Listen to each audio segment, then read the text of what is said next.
Hey everyone, it's Will, Gamer Dad, with another video for you. So in today's video we're going to go over Sophia as a 5-star, and we'll go over some of her moves and my opinions of her and some gameplay as well. Now the most important question of all is she hot or not? I wouldn't say she's hot, although I do feel she's very elegant. I definitely like the blue hair, as well as her dress. And let's be honest, the flower in her eyes is very appealing as well. Anyways, as a free 5-star, she does have average speed, and I would consider her only a support unit. Now, if you look at her Valor Chant level 3, it is restore all party members' HP by 40%. So essentially a free large heal in essence. And you can see the 3 moves I'm going with. The Aegis Magia, Adamantium Magia, and the Teleos Manzui. Okay, so let's go over the moves we're going with. So these are all based on the Luludi stacks, which is the orbs that she can stack. So you can see this one is restore small and give a barrier that reduces damage by 10% one time and only for one turn. And obviously, the more Luludis you stack on, it can increase HP healed as well as the barrier effect. So I imagine it would be 10% per stack for a maximum of 5 stacks. Now, I don't think this is very impressive, being that even as a 50% reduction, you'll really have to have a 5-turn setup to get the full benefit out of it.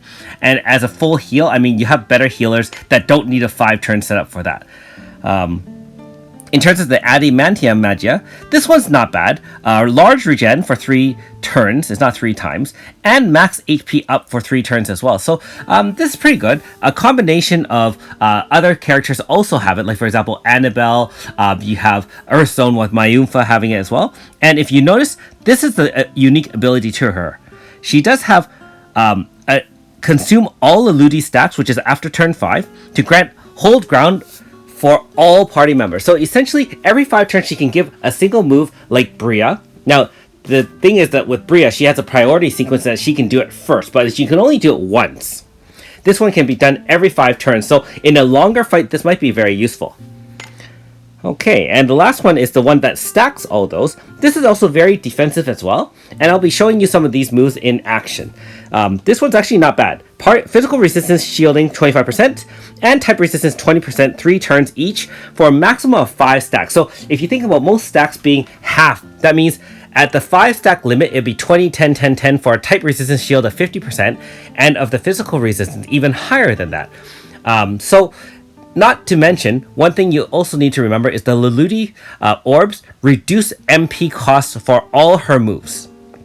And so in the in addition to the fact she can heal for free by coming in for a VC, very, very useful as a support unit. Now, I don't know if based on the 2-turn meta nowadays that everyone uses zones, I don't know if she'd find a place now because she doesn't really do any DPS of any sort. But that being said, she does have a very versatile kit, and I would say, for a lot of people who don't have many powerful teams, this would be a good alternative. Some of the other moves we'll go with is you can alternate with Terrible Agony, which is powered down 3 turns, and Inflict Poison for 3 turns.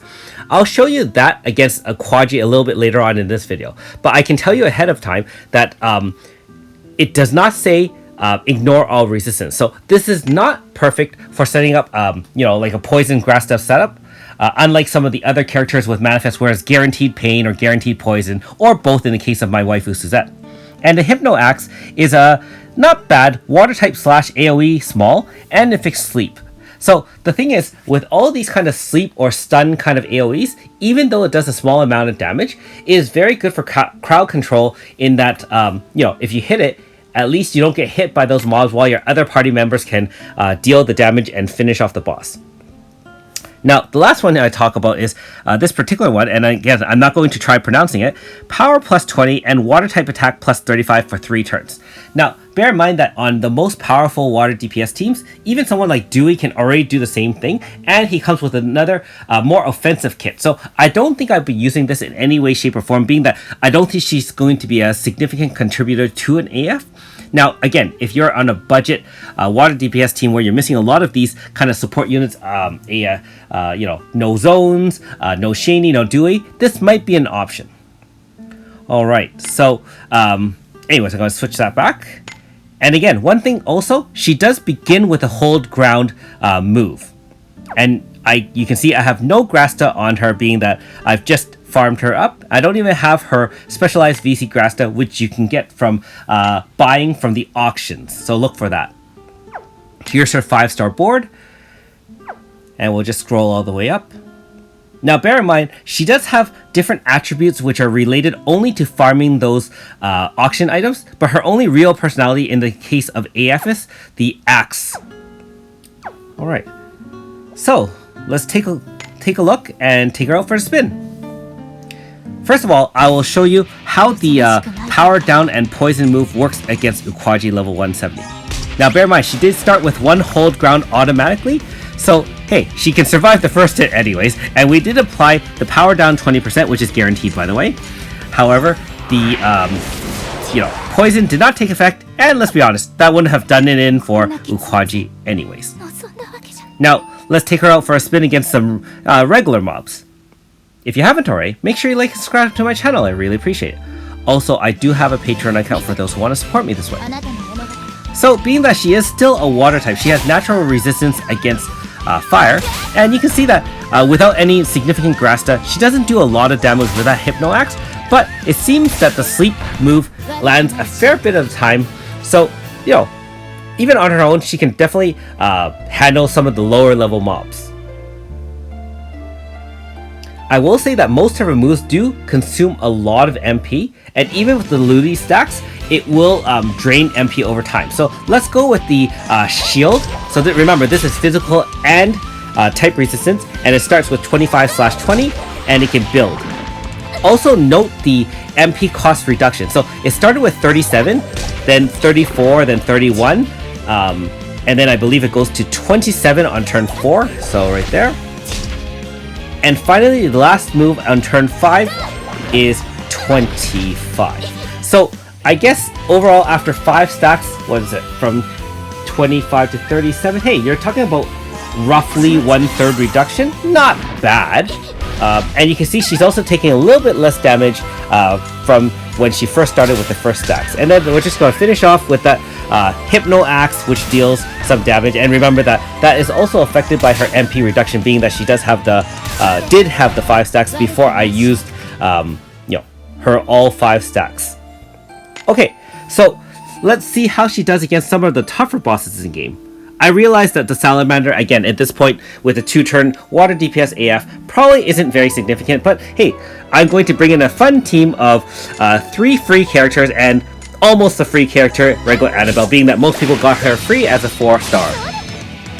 Okay, in this case, they all do have manifest weapons except for Levia, and Sophia, of course.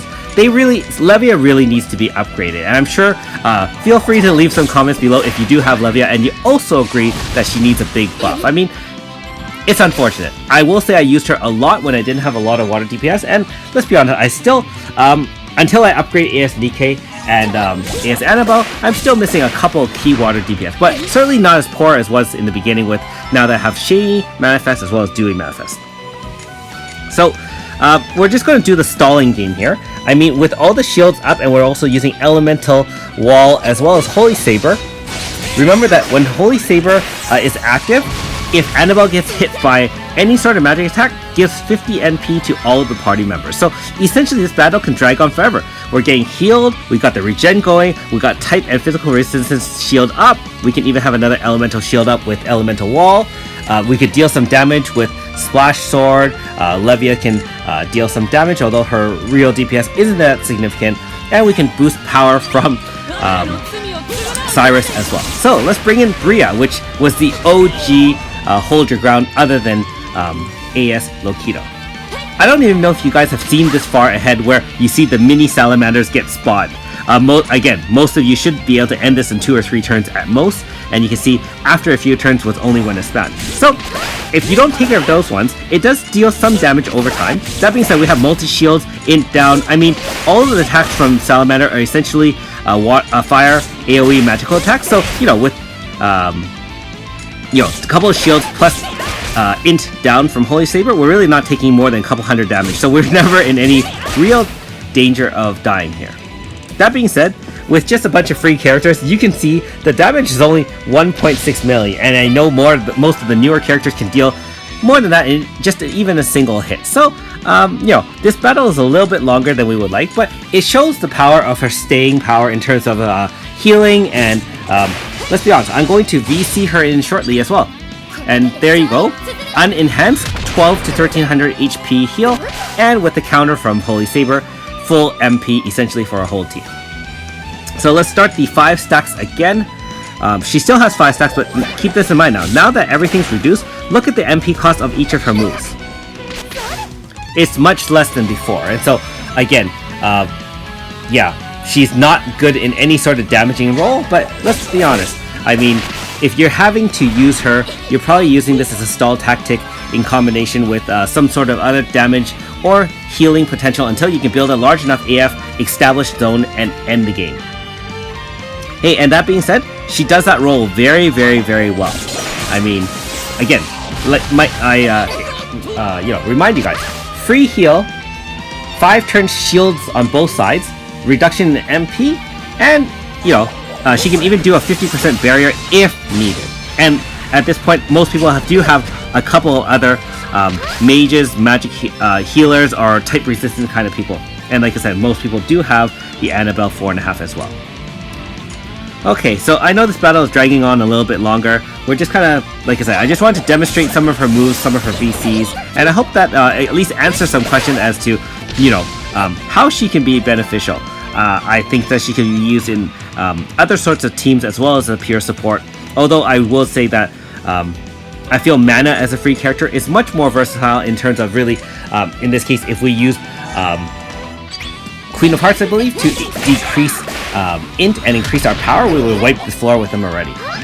So let's end it right now. Shani came in, boost power and int for our whole team for 1 turn, and with her support, look at Epic Tail putting water resistance debuff, physical resistance debuff, and even with these other 3 free characters doing little to no damage, Epic Tail and then followed by Oasis Wave really ends the battle in more, no more than a few hits. I really do like Shani OG. I really haven't utilized AS Shani as much, being that I don't really have a water zone setter. Okay, and we have finished off the battle, 6 million damage, and there you go. Nice! Okay, so in conclusion, I do like the way she looks for sure, and I think she has a very interesting kit. Now, maybe I haven't unlocked her full potential, but certainly, like I said before, very useful as a pure support, defensive, free heal, and lots of shielding. She can really extend the battle. She can even give hold ground every 5 turns if needed. And so, very useful on the team if you are having difficulty beating some of the toughest bosses in the game. That being said, you still need the rest of your characters to generate a lot of DPS. Anyways, thanks for watching. We'll see you next time.